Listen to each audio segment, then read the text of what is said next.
It's a truism. To appreciate who we are and where we are going in the future, it's important that we review the way we were. Now, that's not to daydream backwards, but rather to make strides onward. I am Sister Frances Gabriel, and I joined Ohio Dominican faculty in 1950. That was long before some of you were born, or you were at least in preschool or kindergarten, perhaps. But that's why I accepted the invitation to make this presentation, because I have 40 years of first-hand experience with the college. There's a charter on campus, and it's dated October the 5th, 1911. This charter is signed by a Charles H. Graves, who at that time was Secretary of State in Ohio. And although it refers to the Ladies' Literary Institute of St. Mary of the Springs, it's really the beginning of Ohio Dominican College as a college. As I read part of this charter, note the ideas in it, note the ideals, and you can see that we identify today with some of those very same ideals. At least these are the things we believe in and try to promote and achieve here. I quote, "Promoting education, morality, religion, and the fine arts as a literary college and institute of learning for the general education of young women." Notice those words: education, morality, religion, the fine arts, literary. Those are now our ideals. Now, in order to take you back to those beginnings, I'm using visual aids. And if you can listen and look simultaneously, I think we'll discover a little about the way we were.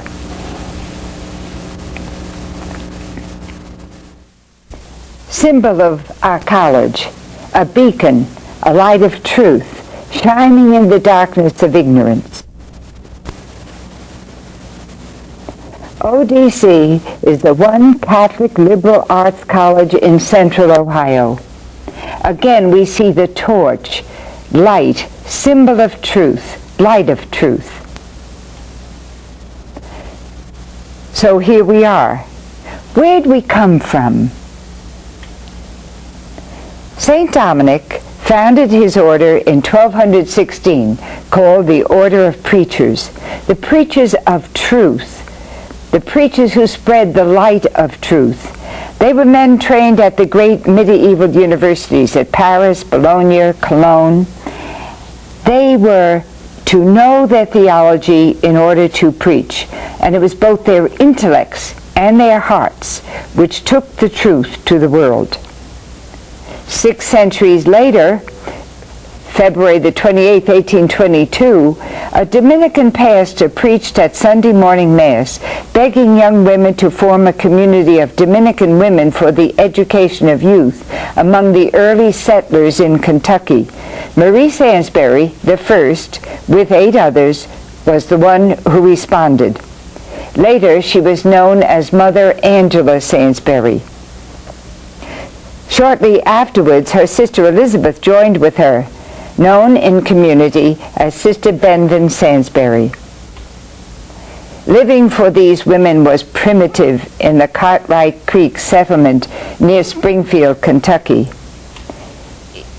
Equally primitive, the first school they established, building-wise, not academic-wise. The course of studies was excellent. Give to others the fruits of one's contemplation. That's the Dominican spirit.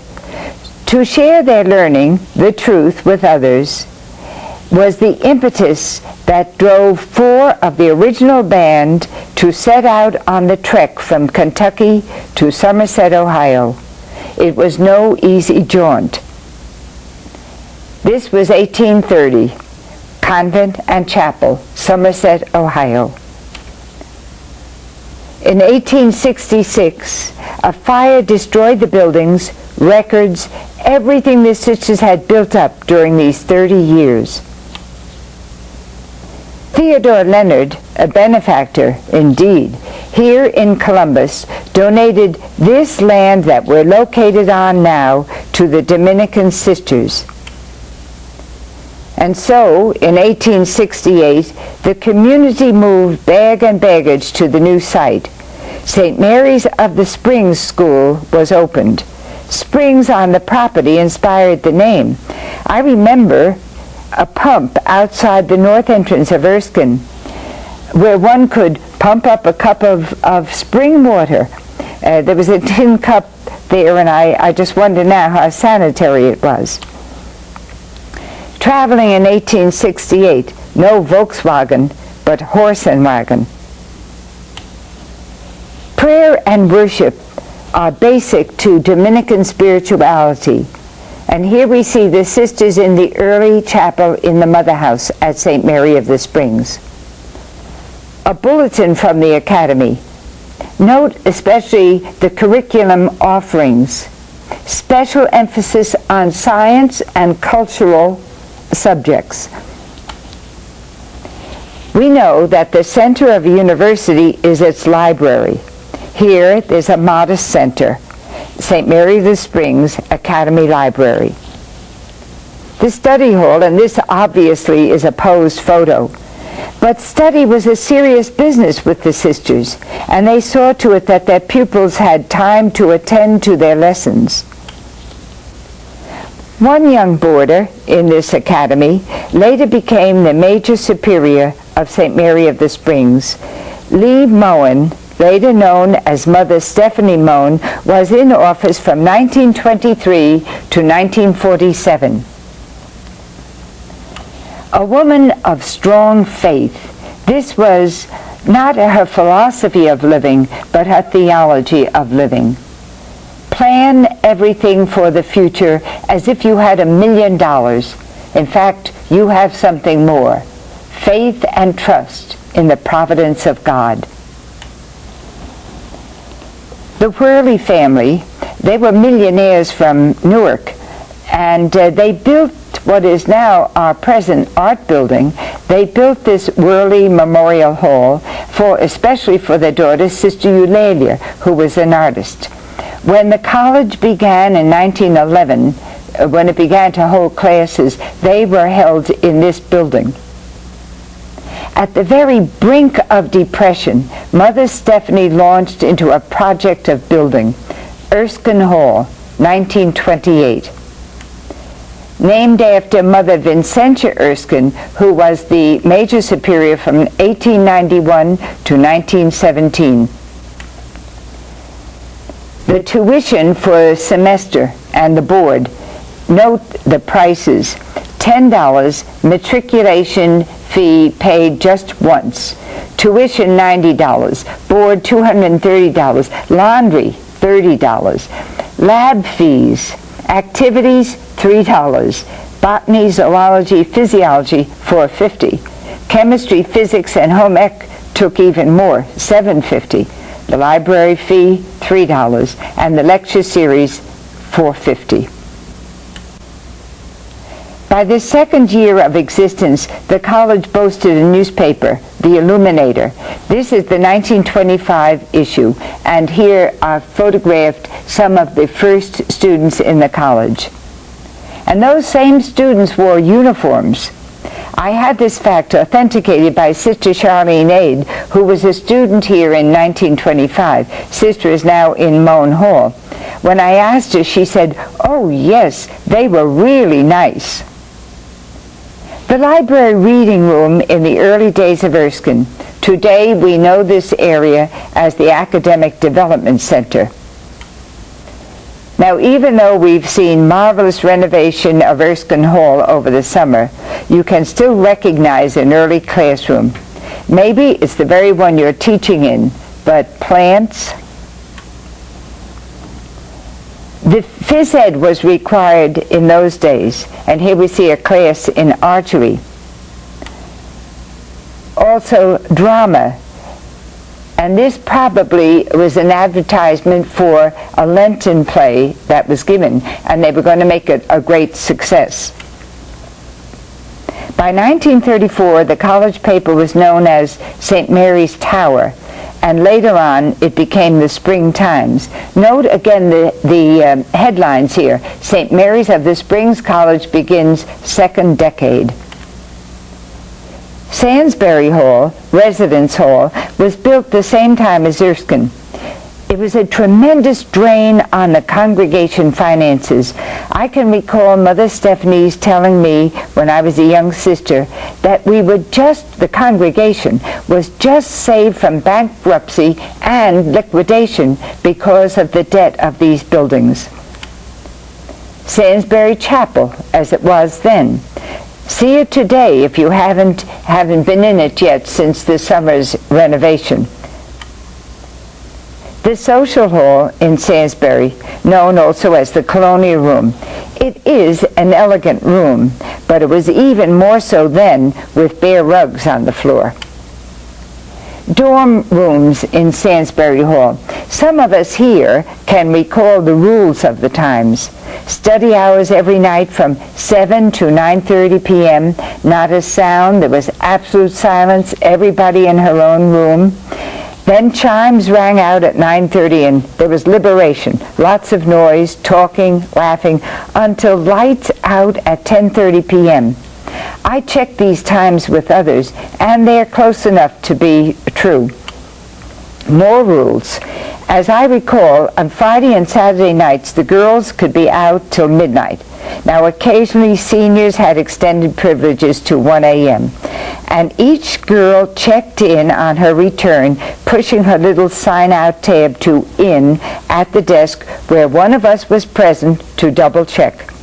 Late, then they lost the privilege of going out the next weekend. This picture comes from the 40s when Lockbourne Air Force Base was active. Sister Mary Michael Spangler tells us that these women are her classmates. In the 50s, St. Mary of the Springs College had a nursing program in conjunction with Mount Carmel Hospital. When I joined the faculty, this program could be done in 4 years. Until that time, it took a 5-year study to get their RN and their BS in nursing ed. It was an intensive program. The Erskine Lecture Series extended to the wider community of Columbus. Monsignor Sheen, later Bishop Sheen, was always the first, and he was the drawing card of each session. The little theater, when he lectured, was virtually overflowing. I can remember chairs being set up in the aisles and right up on the stage near the lectern. The series lasted from 1937 to 52. Father Joachim Bauer was the director of it.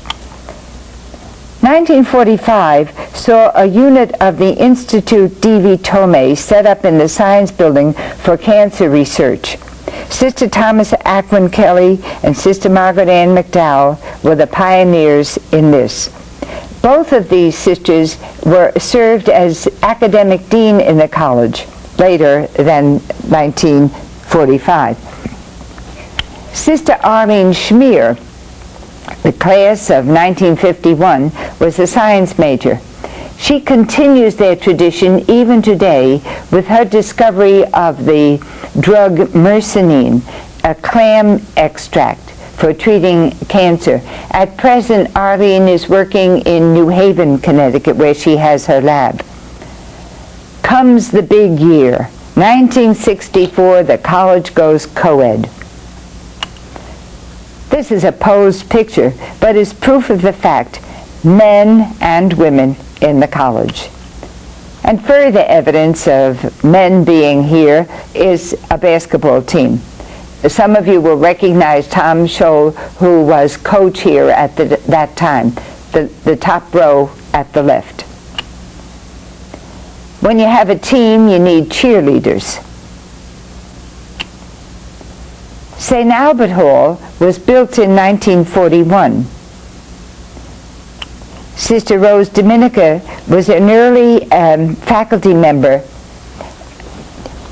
and taught for long years in ODC Science Department. Her mom, Anna Burst, was a benefactor of St. Albert's, and you can see her portrait in the entrance to the original St. Albert's.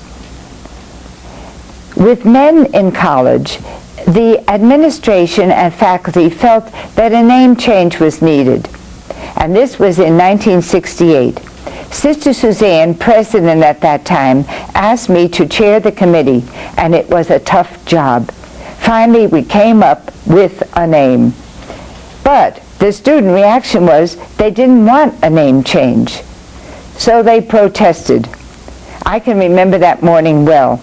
It was like a funeral procession around the campus. Students in black caps and gowns. Absolute silence. Mournful. But the TV news cameras were on hand, and that was good publicity. The students cared enough to object. But came time for the 8-10 classes to begin. The protest march was over, dispersed to the classes. So we went from St. Mary of the Springs College for Women to Ohio Dominican College. From 1968 to 76, ODC sponsored the Upward Bound program, preparing disadvantaged high school students for college. Sister Thomas Albert, and here in the picture Claude Willis, directed it. The building of Fitzpatrick Hall in 1967 used a new technique, and we used to go over there just to watch. The technique was that the concrete floors were poured at ground level and then lifted to place. That year, classes didn't begin till October, and even then, the whole ground floor was open so that we had security service for 24 hours a day. More building. Here we see the groundbreaking for the college library in January 1970, and it was completed in 1971. That is Sister Suzanne doing the groundbreaking. In 1982, it was dedicated and named the Spangler Library after Otto Spangler, the father of Sister Mary Michael and Sister Stella Spangler. Stella was head librarian from 1960 to 1974. Integral to the library is the AV Center. When I spoke with Sister Stella, she told me that's when Larry Siepick said he was willing to come to ODC, and we know what he's accomplished through these years. Hamilton Hall had been built in 1928, dedicated in 1932 in honor of Dr. William Hamilton, a congregation benefactor. It looks a bit different in the past, yes? Some may remember when the entrance to the dining hall was through this archway.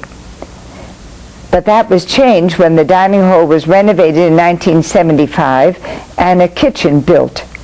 It was to another ODC benefactor, R. David Thomas, who now does his own commercials for Wendy's. Here he's honored at a banquet. To the left in this picture is Dean Jeffers, who's on the Board of Trustees, Thomas himself, and Sister Suzanne, who was president at that time. We're moving now into our own era as we see the addition to St. Albert's Hall in 1983. From science building to personalities, but there's a real connection. 5 presidents in succession were scientists who had taught in St. Albert Hall. And now reading the top row from left to right, then the bottom row. We have Sister Aloise Fitzpatrick from 35 to 44, Sister Anacletus Oger from 44 to 47, Sister Angelita Conley from 47 to 64, and Sister Suzanne Urhane from 64 to 78. And the 5th president, Sister Mary Andrew Metesic, the way we were, and Sister Mary Andrew, the president, the way we are. For long years we had Dominican fathers not only as chaplains but also on the faculty. Here are 3 from the past. Michael Murphy, the left, who's now, I think, semi-retired at Providence College, Joachim Bauer, who was on campus from 1930 to 65, and most of those years was chaplain, and Father Paul Small, who always included a baseball question on his final exams.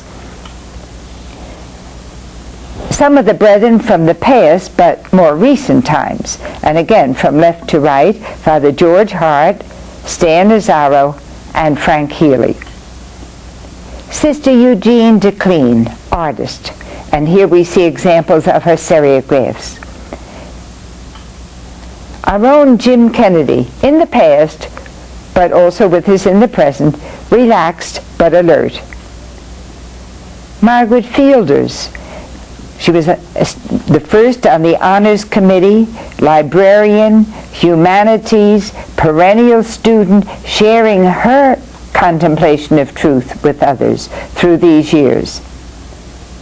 Grace Beery, ODC class of 1954, instructor in the science department. Bill Ensign, both past and present, and past the young Bill Wenzel. We all know that Sister Camilla Millay, who headed our congregation for 8 years, and then, after a sabbatical, returned to ODC, where she is now with you on the faculty.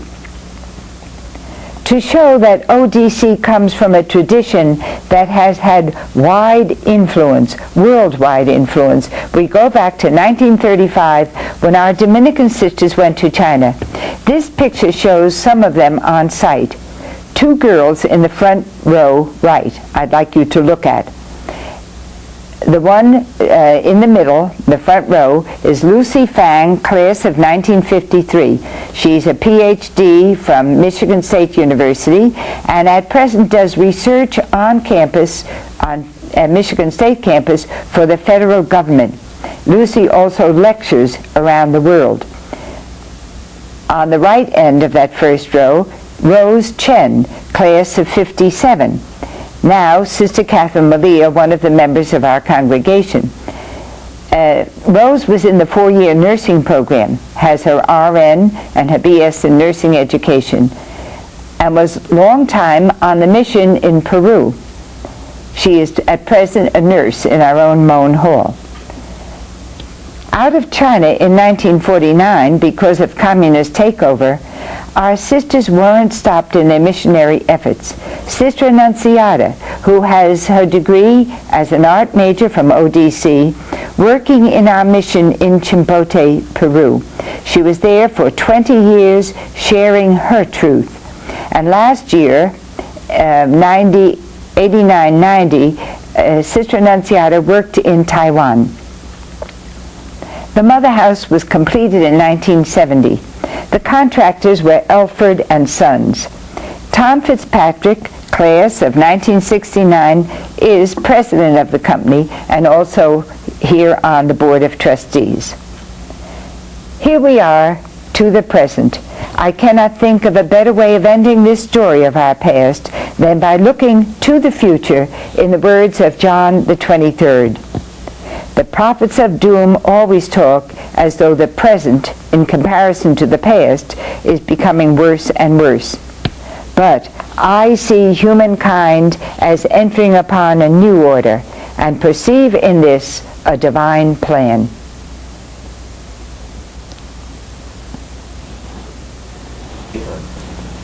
What you've just seen and heard has taken us back to our very beginnings, the way we were, and our progress, slow sometimes, but always moving onward.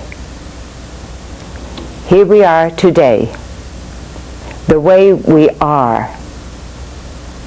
And now it's up to us. Where are we going into our future?